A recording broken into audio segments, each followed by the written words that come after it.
Bum, bum, bum. The dumbest people on the internet. Hello, everyone. I'm Bobtheorc, and welcome to New Snark, where we make fun of all the stupid things that dumb people say on Twitter. Not always Twitter, but people say a lot of dumb things on Twitter, and this makes my job easy.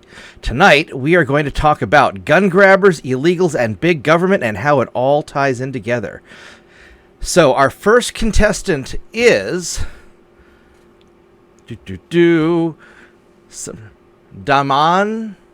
Anyway, he says, one child is worth more than all the guns on Earth. Wow, that makes children expensive.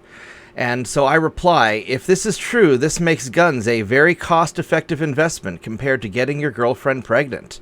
Yes, so there are still a lot of people out there who are trying to take away your guns. Some might call them gun grabbers. And they keep equating, it's the guns doing bad things and not the people. We know they're dumb. We know they're disingenuous. And so we're going to tease them a little bit. This is obviously hyperbolic. Guns are a tool. And even if guns were the ones killing people on their own, like AI-powered guns that somehow represented the will of the people who built them, look at all the defenseless populations in history who got screwed by the people with guns. Moving on, our next contestant is Fox News, talking about the majority of Americans, including the majority of gun owners, believe that the time is now to take action and reduce gun deaths in America. This isn't controversial. Inaction is not an option. And they talk about how, 87% of people want background checks on guns. Already happening. 81% people want, to enforce existing gun laws. Already happening. Legal age to buy guns to be 21. Wish they'd make the age to vote 21 if that's the case. Or why not make it 27? Some doctors say that your brain doesn't fully mature until 27. So maybe we can make the voting age and the age to buy guns 27. Require mental health checks, because that's going to end well. Flag people danger to self. Yeah, because that's not going to get abused. And require 30-day waiting period.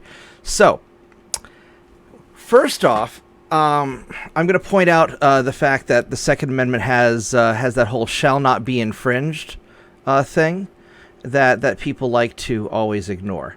And there are many good resources. I recommend checking out Mark Smith, 4 Boxes Diner.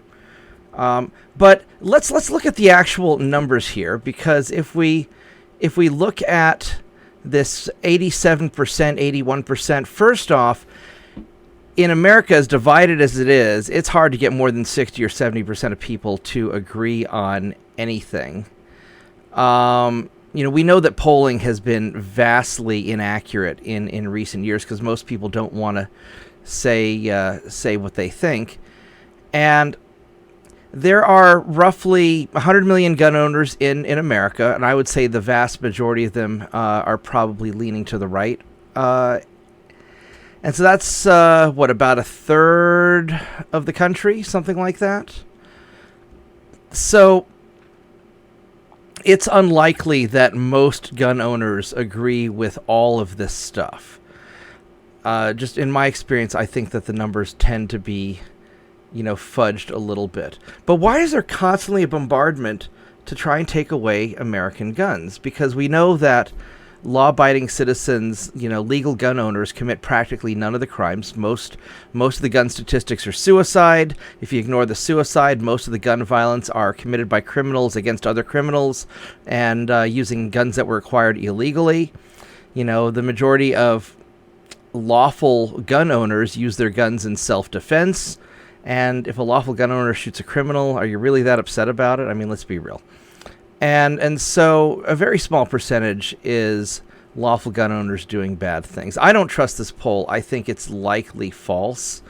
Moving on, if you consider that everybody's trying to disarm the population, let's combine that with the federal government. A new bill before Congress, the Courage to Serve Act, would allow illegals to get citizenship with benefits as a reward for service in the U.S. military.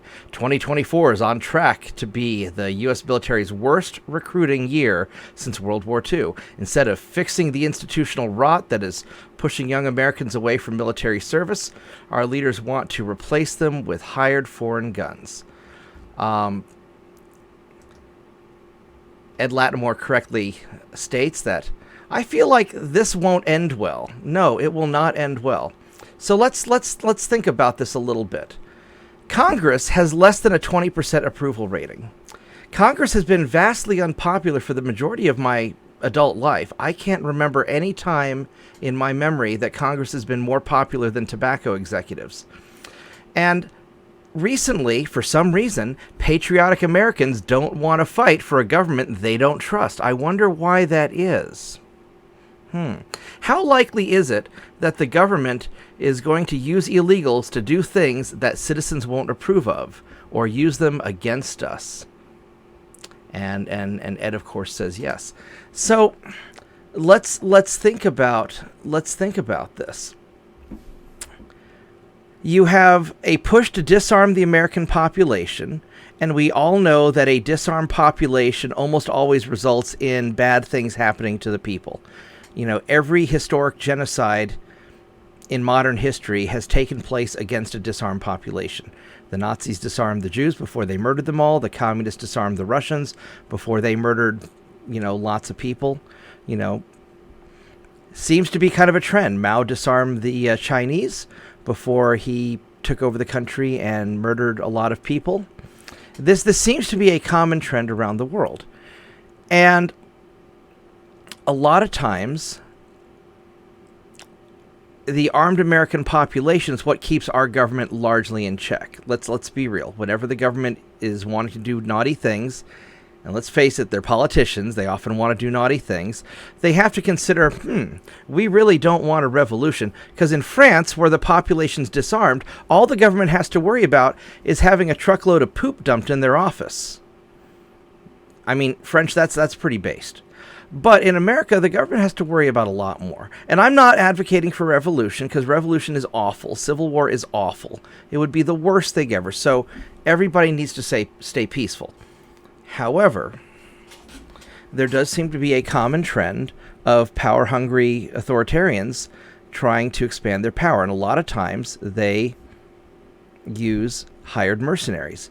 Let us look at the oligarchs in various Eastern European countries, Ukraine, who often use hired guns, foreign mercenaries, before the war, to enforce their will. Look at South American cartels, that kind of stuff.